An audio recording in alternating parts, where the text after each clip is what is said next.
जमात शशुम का पहला सबक है इल्म हिंसा के बुनियादी तसव्वुरात। इल्म हिंसा ये इल्म रियाजी की एक शाख है। प्यारे बच्चों, आपने पिछली जमात तक नुक्ता, ख़त, किताखत, मुसल्लस, मुस्ततिल, मुरब्बा इनके नाम सुने होंगे। ये सब इल्म हिंसा में शामिल हैं। जिस तरह से हिसाब सीखने के लिए सबसे पहले गिनती को सीखा जाता है या गिनती सीखने के बाद ही हम हिसाब सीख सकते हैं, उसी तरह इल्म हिंसा अगर हमें सीखना है तो उसके बुनियादी तसव्वुरात क्या है वो हम आज सीखेंगे। देखिए प्यारे बच्चों, इल्म हिंसा की बुनियाद एक नुक्ता होती है। क्या होती है? नुक्ता। सबसे पहले मैं आपको बताता हूं कि नुक्ता किसे कहते हैं।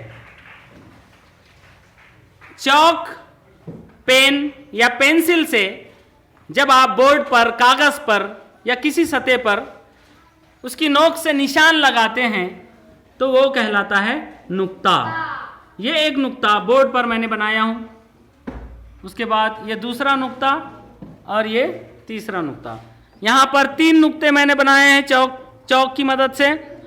अब जिस तरह से हर बच्चे का कोई ना कोई नाम होता है पहचान के लिए, उसी तरह से नुक्तों के भी अलग अलग नाम होते हैं। अंग्रेजी के हुरूफ में से कोई भी एक हर्फ का नाम आप नुक्ते को दे सकते हैं। जैसे मैंने पहले नुक्ते का नाम दिया नुक्ता ए, इस दूसरे नुक्ते का नाम मैंने रखा नुक्ता एक्स और तीसरे नुक्ते का नाम मैंने रख दिया नुक्ता जेड। ये तीनों भी नुक्ते हैं। उसके बाद हम देखेंगे कि खत किसे कहते हैं। प्यारे बच्चों, यहां पर मैंने एक नुक्ता लिया, इस नुक्ते का नाम है नुक्ता ए, ये नुक्ता, और दूसरा नुक्ता मैंने लिया हूं, इस नुक्ते का नाम मैंने रखा है बी। मैंने पहले तो स्केल की मदद से नुक्ता ए और नुक्ता बी दोनों को मिला दिया। यहां पर एक लकीर बन गई जो सबसे पहले ए से बी तक गई। लेकिन क्या हम इस लकीर को और आगे भी बढ़ा सकते हैं? अगर हम स्केल की मदद से इस लकीर को आगे बढ़ाएं तो हम इस लकीर को आगे भी बढ़ा सकते हैं। कहां तक बढ़ा सकते हैं? जितना बोर्ड बड़ा है उतना बढ़ा सकते हैं। अगर बोर्ड और बड़ा होता तो और बढ़ा सकते हैं। ऐसा तसव्वुर कीजिए कि ये बोर्ड लामहदूद है, बेशुमार है, बहुत बड़ा है, तो जाहिर है इस लकीर को भी आप बहुत दूर तक ले जा सकते हैं। लेकिन हम यहाँ पर तीर का निशान लगाकर रुक जाते हैं, क्योंकि हम अगर लकीर बढ़ाते हुए बैठेंगे तो हम हमारे अगले असबाब को समझ नहीं पाएंगे। तो ऐसा तसव्वुर कीजिए कि ये लकीर बेशुमार फासले तक आगे बढ़ सकती है। तीर के निशान का मतलब यह है कि इस लकीर को बेशुमार फासले तक आगे बढ़ाया जा सकता है। उसी तरह नुक्ता ए के बाएं जानिब भी इस लकीर को आगे बढ़ाया जा सकता है बेशुमार फासले तक। इस तरह से हमने इस लकीर के दोनों जानिब तीर के निशान लगा दिए। इस लकीर को, जो कि दोनों जानिब बेशुमार फासले तक जा सकती है, खत कहते हैं। इस लकीर को क्या कहते हैं? खत कहते हैं। ये बिल्कुल सीधी लकीर होती है जो अपने दोनों भी जानिब बेशुमार होती है, लामहदूद होती है, इसे खत कहते हैं। इसका नाम आप खत ए बी कहेंगे। इस खत को क्या कहेंगे? खत ए बी, या इसी को खत बी ए भी कह सकते हैं, या खत के बाहर आप कोई हर्फ लिखकर इसका नाम भी रख सकते हैं। जैसे मैंने खत के बाहर इसका नाम रखा है खत एल, ये उसका लाड़ का नाम है, समझो। खत एल इसका लाड़ का नाम है। जिस तरह से बच्चों के बहुत सारे नाम होते हैं, कोई लाड़ का नाम होता है ना, इस तरह से ये हो गया खत। उसके बाद हम देखेंगे किताखत। किताखत यानी क्या? किता यानी टुकड़ा, किताखत यानी खत का टुकड़ा। अगर ये जो लकीर है मैंने बनाया था, नुक्ता ए से नुक्ता बी को मिला दिया था हमने, अगर हमने बी के आगे लकीर को नहीं बढ़ाया और ए के आगे भी लकीर को नहीं बढ़ाया, तो क्या इस लकीर को खत कह सकते हैं? नहीं, क्योंकि खत के दोनों जानिब तीर का निशान होता है, यानी खत दोनों जानिब बेशुमार फासले तक आगे बढ़ सकता है। लेकिन चूंकि यहां पर ये लकीर नुक्ता ए से आगे बढ़ नहीं सकती और नुक्ता बी से भी आगे बढ़ नहीं सकती, क्योंकि ये खत का एक टुकड़ा है, इसे किताखत कहते हैं। इसको मुख्तसर में किताब भी कह सकते हैं। इसका नाम है किता ए बी, इसी को किताब बी ए भी कह सकते हैं। ठीक है।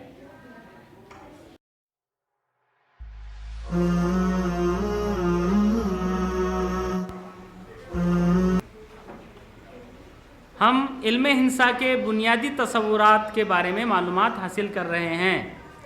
कल हमने नुक्ता खत और किता खत के बारे में मालूमात हासिल की। आज हम शुआ के बारे में मालूमात हासिल करेंगे। शुआ किसे कहते हैं, इसे हम समझने की कोशिश करेंगे। देखिए, यहाँ इस शक्ल में मैंने एक नुक्ता बनाया जिसका नाम है नुक्ता P, दूसरा नुक्ता जिसका नाम है नुक्ता Q। P से Q की जानिब मैंने एक लकीर खींची और उसको तीर का निशान लगा दिया। ये शुआ PQ कहलाती है। इसका नाम है शुआ PQ। इसे शुआ QP नहीं कह सकते, क्योंकि ये शुआ P से शुरू होकर Q की जानिब जा रही है। ये शुआ Q से शुरू होकर P की जानिब नहीं जा रही है, इसलिए इसे PQ कहेंगे, QP नहीं कह सकते। शुआ खत का आधा हिस्सा होती है। शुआ खत का आधा हिस्सा होती है, क्योंकि हम जानते हैं खत के दोनों जानिब तीर का निशान होता है, यानी खत दोनों जानिब लामहदूद होता है।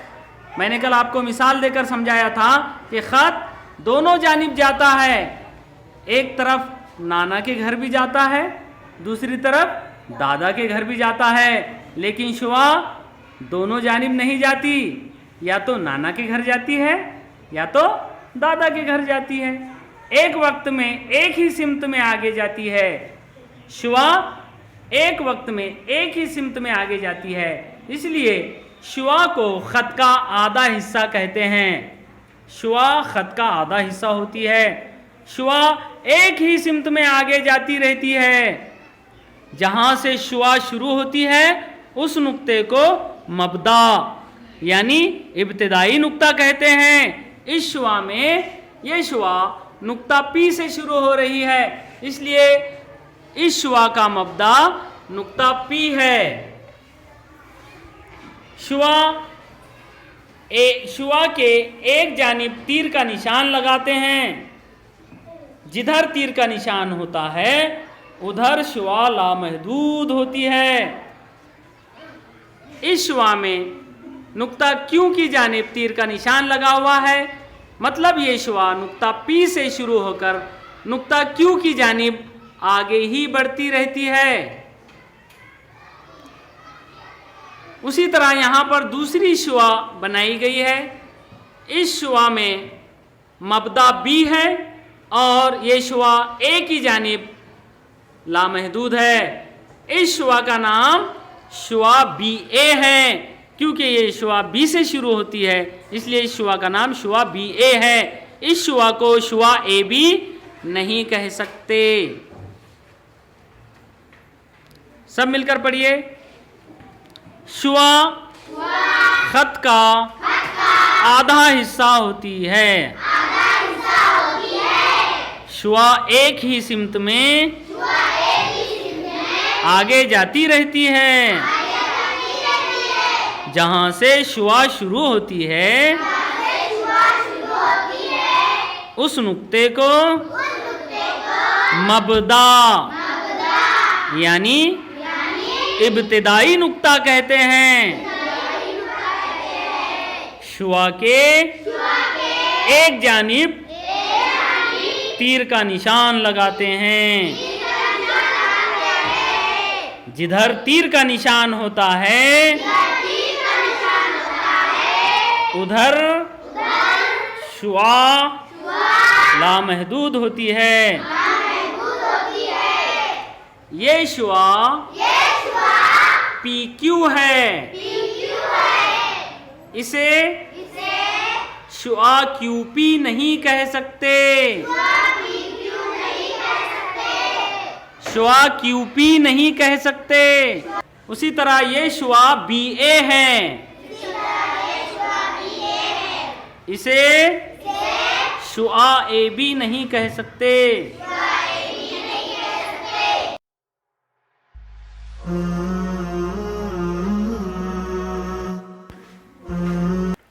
इल्मे हिंसा के बुनियादी तसव्वुरात में आज सबसे पहले यहाँ पर मैंने एक नुक्ता बनाया जिसका नाम है नुक्ता P। ये नुक्ता है, इस नुक्ते का नाम है नुक्ता P। अब बारी बारी से आपको तख्ते पर आकर इस नुक्ता P से गुज़रने वाला ख़त खींचना है। पहला बच्चा आया जिसने ये ख़त R खींचा जो नुक्ता P से गुज़रता है। उसके बाद दूसरा बच्चा आया जिसने एक दूसरा ख़त खींचा जिसका नाम है ख़त N जो नुक्ता P से गुज़रता है। उसके बाद तीसरा बच्चा आया, उसने खींचा ख़त M, वो भी नुक्ता P से गुज़रता है। उसके बाद चौथा बच्चा आया जिसने ख़त L खींचा, वो भी नुक्ता P से गुज़रता है। चारों बच्चों ने नुक्ता P से गुज़रने वाले खतूत खींचे। नुक्ता P से गुज़रने वाले ऐसे बेशुमार खतूत खींचे जा सकते हैं। एक ही नुक्ते से गुज़रने वाले ऐसे बेशुमार खतूत खींचे जा सकते हैं। जितने बच्चे हैं तमाम बच्चे आकर नुक्ता P से गुज़रने वाला ख़त खींच सकते हैं। यहाँ पर एक खुसूसियत जो आपको समझनी है वो ये है कि एक नुक्ते से बेशुमार खतूत खींचे जा सकते हैं। कितने खतूत? बेशुमार, यानी जिनकी हम गिनती नहीं कर सकते। एक नुक्ते से बेशुमार खतूत खींचे जा सकते हैं। दूसरी बात जो यहाँ पर आप हमें समझनी है कि यहाँ पर 4 खतूत है और जब 2 से ज़्यादा खतूत एक ही नुक्ते से गुज़रें तो उन खतूत को क्या कहते हैं? देखिए यहाँ पर 4 खतूत हैं, ख़त L, M, N और R। ये चारों खतूत नुक्ता P से यानी एक ही नुक्ते से गुज़र रहे हैं। लिहाजा इन चारों खतूत को क्या कहेंगे? ये चारों खतूत मुतराकिज़ खतूत कहलाते हैं। जब 2 या 2 से ज़्यादा, जब 2 से ज़्यादा, 2 नहीं, 2 खतूत का नुक्ता तराकुज़ तो एक ही नुक्ता होता है, लेकिन 2 से ज़्यादा, जब 2 से ज़्यादा खतूत एक ही नुक्ते से गुज़रते हैं तो उन्हें मुतराकिज़ खतूत कहते हैं। और जिस नुक्ते से ये खतूत गुज़रते हैं उस नुक्ते को नुक्ता तराकुज़ कहते हैं। देखिए यहाँ पर यहाँ जो खतूत है, ख़त L, ख़त M, ख़त N और ख़त R, ये चारों भी खतूत मुतराकिज़ खतूत हैं और ये चारों खतूत एक ही नुक्ता P से गुज़रते हैं। लिहाजा इन चारों खतूत का नुक्ता तराकुज़ नुक्ता P है। ये चारों खतूत मुतराकिज़ खतूत हैं और इनका नुक्ता तराकुज़ नुक्ता P है। तो आज हमने 3 बातें सीखी हैं। सबसे पहली बात, एक नुक्ते से बेशुमार खतूत खींचे जा सकते हैं। एक नुक्ते से बेशुमार खतूत खींचे जा सकते हैं। दूसरी बात, जब 2 से ज़्यादा खतूत एक ही नुक्ते से गुज़रते हैं तो उन तमाम खतूत को मुतराकिज़ खतूत कहते हैं। और आखिरी बात कि मुतराकिज़ खतूत जिस नुक्ते से गुज़रते हैं उस नुक्ते को नुक्ते तराकुज़ कहते हैं। ठीक है।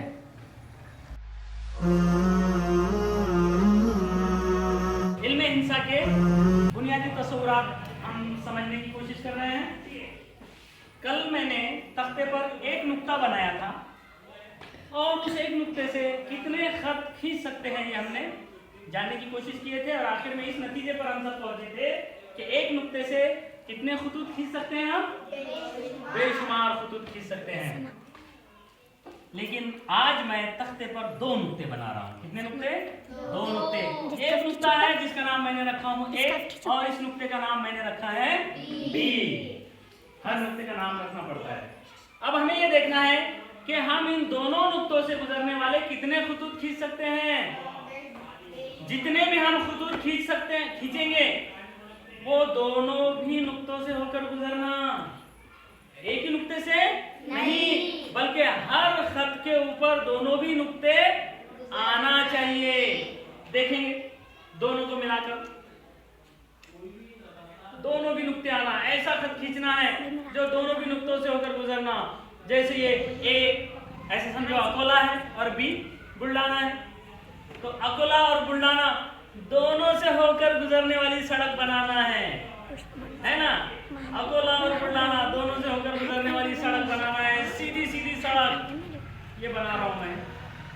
ये सड़क गुजरी है, ये इधर भी बेशुमार फासले तक जा रही है और इधर भी बेशुमार फासले तक जा रही है। अब समझ गए होंगे ये क्या है? ये खत है। ये खत है जो दोनों जानिब बेशुमार होता है। ये तीर के निशान इस बात की निशानदही करते हैं कि ये खत यहाँ पर खत्म नहीं हुआ, ये बेशुमार फासले तक इस तरफ भी जाएगा और इस तरफ भी जाएगा, सीधा सीधा बिल्कुल, है ना। ये खत है। अब ये दोनों नुक्तों से गुजरने वाला एक खत हमने खींच लिया है। अब मैंने एक खत खींचा हूं। अब आप में से कोई है जो दूसरा खत खींच के बताए मुझे, जो दोनों भी नुक्तों से होकर गुजर सकता है? ये तो मेरा खत है, मैंने खींचा हूं ये। अब आप में से कोई उठकर मुझे आप अपना खत खींचकर बताए, लेकिन वो दोनों नुक्ते, वो खत दोनों नुक्तों से गुजरना चाहिए। मैं इस खत पर नहीं आने दूंगा, इस खत पर मैं बनाने दूंगा क्या? नहीं तो बोलेंगे सर आपकी सड़क के ऊपर ही हम सड़क बनाते, सड़क पे सड़क चलती क्या? ये एक सड़क मेरी है, अब आपको दूसरी सड़क बनाना है, बाजू से इधर उधर से मेरी सड़क को मैं हाथ लगाने दूंगा नहीं। तो बताइए, क्या आप इसके अलावा कोई ऐसा खत खींच सकते हैं जो दोनों नुक्तों से गुजरता हो? खींच सकते हो? क्या आप दोनों नुक्तों से गुजरने वाला इस खत के अलावा कोई और खत खींच सकते हैं? नहीं खींच सकते। शाबाश। दो नुक्तों से सिर्फ और सिर्फ एक खत गुजर सकता है। कितना? एक। दो नुक्तों से सिर्फ और सिर्फ एक खत खींचा जा सकता है। तो यहाँ पर आज जो मुझे आपको सिखाना था वो बात ये है सर, हमारे हाथ कर दो अलग अलग नुक्तों से, सब मिलकर पढ़िए, दो अलग अलग नुक्तों से सिर्फ एक खत खींचा जा सकता है। समझ में आई ये बात आपको? ठीक है।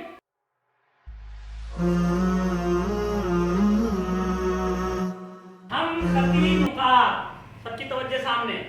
हम खती नुकात यानी क्या? देखिए यहाँ पर ये तीन नुक्ते हैं, नुक्ता एल, नुक्ता एम और नुक्ता एन, और तीनों भी नुक्ते एक ही खत पर वाक़े हैं। अब यहाँ पर चार नुक्ते देखिए, ये नुक्ता है नुक्ता ए, इस नुक्ते का नाम है नुक्ता बी, ये नुक्ता सी, और इस नुक्ते का नाम है नुक्ता डी। देखते हैं क्या ये चारों भी नुक्ते एक ही खत पर या एक ही सीधी सीधी सड़क पर आते हैं? स्केल लगाकर देखते हैं। हाँ, आते हैं ये। इन चारों नुक्तों से एक ही खत गुजरता है, मतलब ये चारों भी नुक्ते जो है एक ही खत पर आ गए ना, एक ही सीधी सड़क पर ये चारों नुक्ते आ गए। ये तीनों भी एक ही खत पर आए, ये चारों भी एक ही खत पर आए। ये तीन अलग नुक्ते हैं, ये चार अलग नुक्ते। ये चार के चार एक ही खत पर आए हैं, इसलिए ये हम खती नुक्ते हैं। क्या है ये? क्योंकि वो चारों एक ही खत पर वाक़े हैं। ये तीनों भी एक ही खत पर वाक़े हैं, इसलिए ये तीनों नुक्ते भी क्या है? हम खती नुकात हैं। हम खती यानी जो एक ही खत पर हो, और गैर हम खती यानी क्या?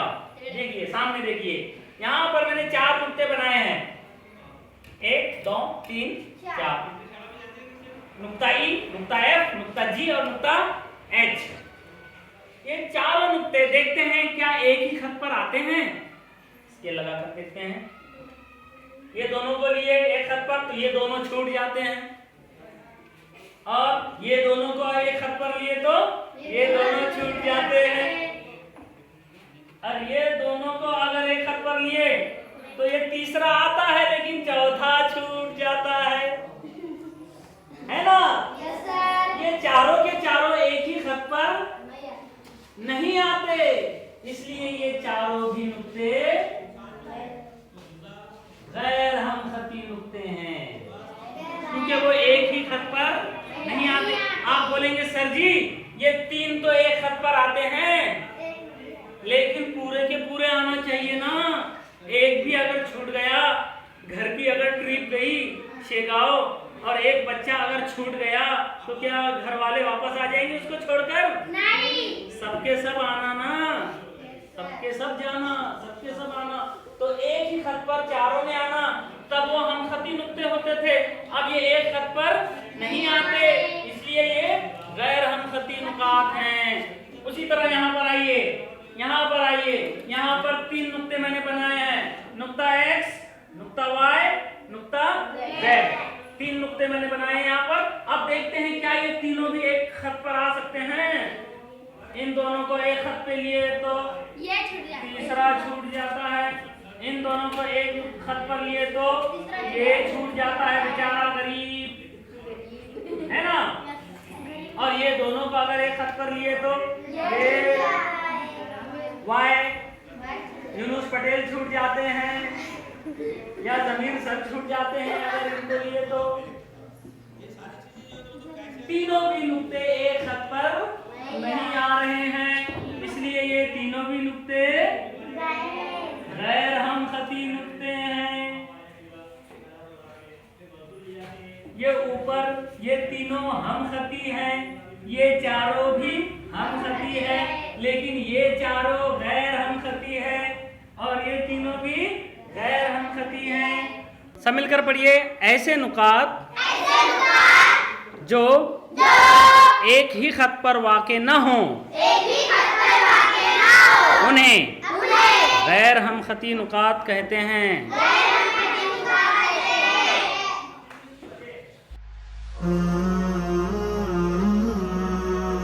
इल्मे हिंसा के बुनियादी तस्वुरात, ये सबक हमारा चल रहा है। मैं आज आपको मुस्तवी के बारे में मालूमात देने जा रहा हूँ। देखिए मुस्तवी क्या है। अभी तक हमने नुक्ता ख़त, किता ख़त और शुआ, इनके बारे में मालूमात हासिल की। शुआ, किता ख़त और ख़त ये सब नुक्तों से मिलकर बने होते हैं, लेकिन आज मैं एक अलग चीज़ आपको बताने जा रहा हूँ। तसव्वुर कीजिए कि एक पर्दा है जो नुक्तों से मिलकर बना है। जैसे ये हमारे सामने ग्रीन बोर्ड है, या ये टेबल की सतह है, ये हमवार सतह है। ये हमवार सतह अगर चारों जानिब लामहदूद हो, ऐसा पर्दा जो चारों जानिब लामहदूद हो, मुस्तवी कहलाता है। मुस्तवी का नाम दिया जाता है, यहाँ पर एक कॉर्नर में मैंने एच लिखा है। इस मुस्तवी का नाम है मुस्तवी एच। इसके चारों जानिब तीर का निशान है, मतलब ये चारों जानिब बेशुमार है। हमवार सतह को मुस्तवी कहते हैं, जो चारों जानिब लामहदूद हो।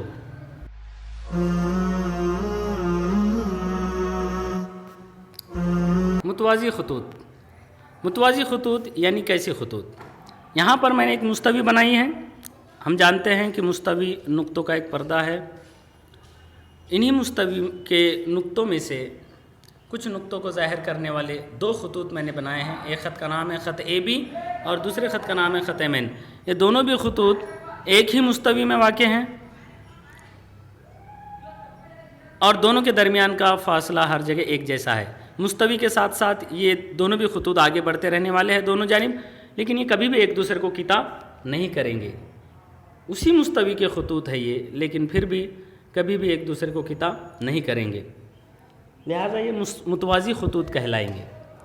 एक ऐसे ख़त का तस्वुर कीजिए जो इधर से आकर मुस्तवी को चीरता हुआ बाहर जा रहा है। ये जो मैं ख़त कहा हूँ ये ख़त मुस्तवी का ख़त नहीं कहलाएगा, क्योंकि इस ख़त का हर नुक्ता मुस्तवी का नुक्ता नहीं है। लेकिन ये जो दोनों भी खतूत है, ये दोनों भी खतूत इसी मुस्तवी के नुक्तों से मिलकर बने हैं। ये दोनों भी खतूत एक ही मुस्तवी में वाक़े हैं, लेकिन ये एक दूसरे को किता नहीं करते, लिहाजा ये मुतवाज़ी खतूत कहलाते हैं। तो मुतवाज़ी खतूत की तारीफ़ इस तरह की जाएगी कि एक ही मुस्तवी में वाक़े, एक ही मुस्तवी में वाक़े लेकिन एक दूसरे को किता न करने वाले खतूत को मुतवाज़ी खतूत कहते हैं। यहाँ पर ख़त AB और ख़त MN ये दोनों भी मुतवाज़ी खतूत हैं। अब अगर जो मुतवाज़ी नहीं हैं वो क्या होते हैं। जो खतूत मुतवाज़ी नहीं होते और एक ही मुस्तवी में वाक़े होते हैं लेकिन मुतवाज़ी नहीं होते, वो मुतक़ाते खतूत कहलाते हैं। मुतक़ाते खतूत यानी एक दूसरे को किता करने वाले खतूत। इस शक्ल में ख़त CD और ख़त XY एक दूसरे को किता कर रहे हैं, लिहाजा ये मुतक़ाते खतूत कहलाएंगे। उसी तरह यहाँ पर ख़त AB और ख़त JH ये बज़ाहिर तो एक दूसरे को किता नहीं कर रहे हैं, लेकिन इनके दरमियान का फ़ासला हर जगह यकसा नहीं है। इसलिए आगे ख़त JH जब आगे बढ़ेगा और ख़त AB जब आगे बढ़ेगा तो कहीं ना कहीं इनका एक्सीडेंट होगा, मतलब कहीं ना कहीं एक दूसरे को किता करेंगे। लिहाजा ये दोनों भी खतूत मुतवाज़ी खतूत नहीं हैं बल्कि मुतक़ाते खतूत हैं। मुतवाज़ी खतूत और मुतक़ाते खतूत का फ़र्क समझ लीजिए। मुतक़ाते खतूत यानी एक दूसरे को किता करने वाले खतूत, एक ही मुस्तवी में वाक़े रहने वाले खतूत, लेकिन एक ही मुस्तवी में वाक़े मगर एक दूसरे को किता करने वाले खतूत मुतक़ाते खतूत, और एक ही मुस्तवी में वाक़े खतूत मगर एक दूसरे को किता न करने वाले खतूत यानी मुतवाज़ी खतूत।